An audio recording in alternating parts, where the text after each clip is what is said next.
Nung nakaraan ko pa nga pala ito na order, lalagyan na ng mga kutsara at tinidor.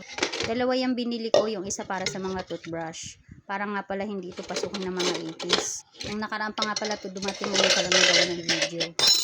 Siyempre, sinubukan ko muna bago ko i-review at ipakita sa inyo. Ito nga pala yung loob niya.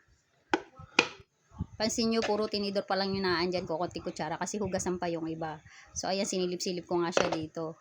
And ito nga pala, yung kapag may tubig pa siya, dito yan pupunta, may tubig pa ng konti. Siyempre, ito yung patungan para kung sakaling may tubig pa, hindi naman mangangalawang yung mga dulo ng kutsara at tinidor natin. And dito, may lock to dito sa baba. Ayan. Mura lang naman ito sa Shopee, siguro mga 70 yun. Maganda ito, safe sa mga pumapasok ng mga maliliit na mga ipis. Siyempre, isang purpose ko sa pagbibideo ko nito ay ang pag-affiliate. Kaya kung gusto nyo rin ito, check out nyo lang. Andyan ang link sa aking video. Quality naman to, check out nyo na.